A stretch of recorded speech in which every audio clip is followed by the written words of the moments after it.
Salut, nouvelle vidéo, changer de vie, vivre à la campagne. Aujourd'hui on va parler panneaux solaires. Panneaux solaires portatifs et pliants en particulier. Je vais vous présenter un panneau solaire que j'utilise depuis maintenant 5 ans, 2020, pour recharger et alimenter en énergie la plupart des objets que j'utilise au quotidien, que ce soit à la maison ou en randonnée. On y va, c'est parti. Alors, le panneau solaire que j'utilise, c'est un panneau Anker qui, une fois replié, comme on le voit ici, mesure moins de 30 cm. Donc c'est quelque chose de très compact. Lorsque le panneau solaire est déplié, ça se compose de 4 panneaux pour une taille d'environ 65-66 cm. Donc c'est un panneau de 21 watts. Et donc avec les 3 panneaux solaires, ça vous donne une capacité de recharge assez importante. Rapide. Alors, j'utilise ce panneau solaire depuis 2020 et c'est ainsi que j'ai commencé l'autonomie énergétique. J'habitais encore en appartement, je voulais réduire mes factures EDF, avoir un peu d'autonomie, de résilience pour les objets du quotidien et donc j'ai commencé par ça. Alors pour savoir si un panneau solaire a été utilisé un peu, beaucoup ou pas du tout, il faut voir la couleur du textile. Ici on voit qu'elle est très blanche, très grise. À l'origine, elle est noire foncé, comme on le voit ici. Et donc, plus ça passe à la lumière du jour et au soleil, plus le noir devient clair jusqu'au blanc. Ça vous permet de voir si la personne a utilisé le panneau solaire longtemps ou pas du tout. C'est intéressant pour voir les commentaires qui vont être faits et aussi quand vous achetez un panneau d'occasion. Alors, moi j'utilise ce panneau solaire donc pour faire de l'autonomie énergétique et de la résilience depuis 2020, ça fait que je n'ai pas rechargé mon téléphone portable ni celui de ma femme sur le secteur depuis 5 ans. Donc vous imaginez bien qu'avec les années s'écoulant, on réalise forcément des économies. Alors, pour le rechargement, c'est très simple. Vous avez 2 ports USB dans la pochette. Vous y mettez des câbles, micro USB ou USB-C, comme vous le souhaitez, comme le nécessite l'appareil que vous branchez au bout.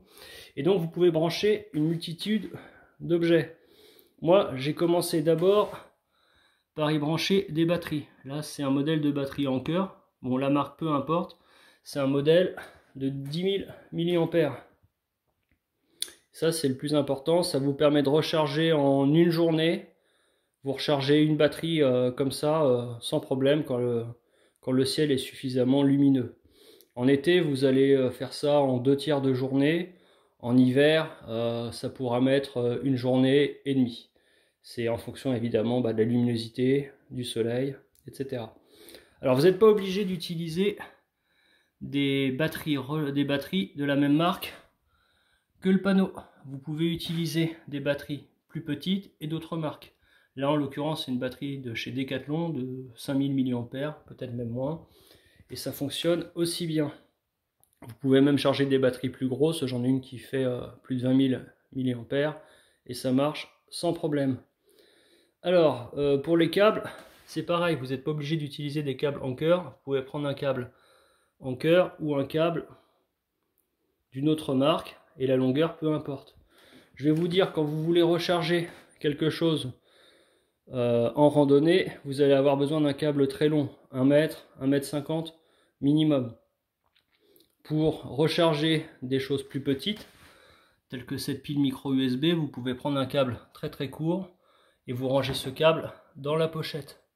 Ça vous permet d'avoir quelque chose de très compact, notamment si vous rechargez sur le balcon de votre fenêtre ou à votre fenêtre, comme moi je l'ai fait pendant des années, parce qu'effectivement, vous voyez ici, il y a 4 œillets.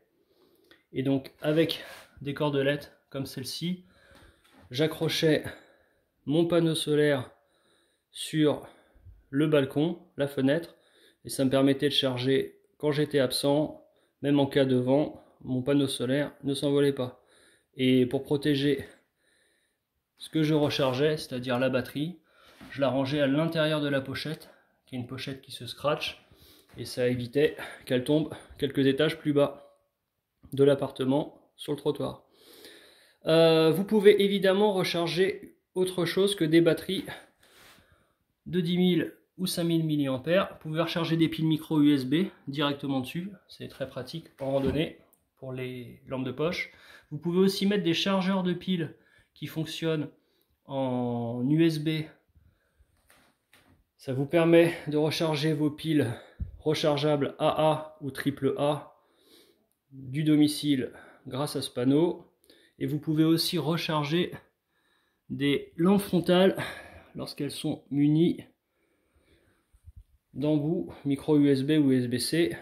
Avec l'autre extrémité en USB, vous la branchez sur le panneau solaire et ça vous permet de recharger votre frontale. Donc ce type de panneau solaire, moi j'y vois un excellent moyen pour commencer l'autonomie énergétique quand on est en appartement, en ville, qu'on a peu de place, qu'on n'a pas forcément la possibilité de mettre des panneaux solaires sur le toit parce que ça nécessite des autorisations particulières.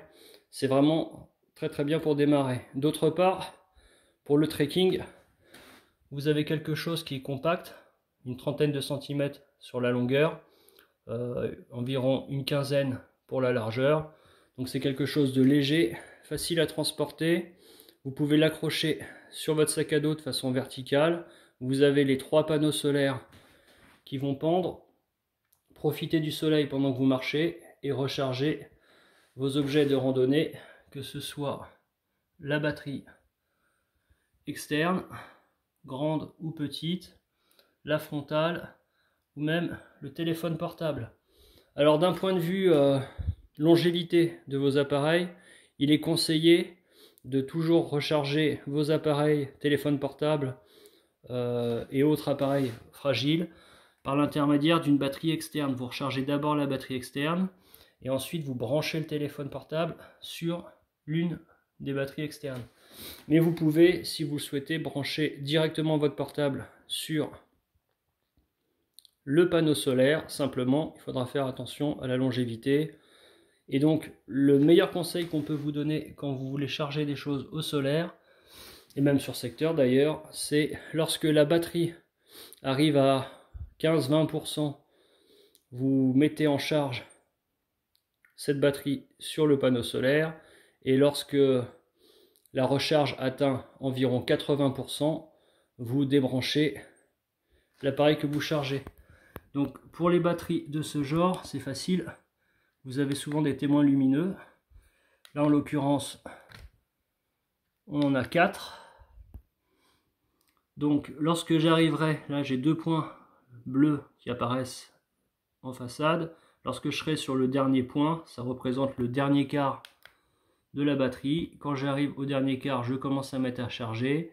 Et lorsque le 4e point commencera à clignoter, ça veut dire que je serai aux 3 quarts de la charge. Et ainsi, je débrancherai ma batterie, ce qui permettra de préserver son autonomie. Alors pour les chargements à domicile, moi j'aimais bien aussi charger, j'ai pas mal de petites lampes qui fonctionnent grâce à des piles rechargeables, des piles AA ou des piles AAA. Et donc grâce à ce genre de panneaux, vous pouvez aussi les recharger. Alors évidemment, plus vous avez de batterie, plus ça vous permet d'être autonome. Parce qu'un panneau comme ça, vous allez mettre entre une journée, 2 tiers de journée, une journée ou une journée et demie pour recharger des batteries de 10 000 mAh. Abonnez-vous, likez, commentez, partagez, ça m'encourage et soutient le projet. D'avance, merci. A plus!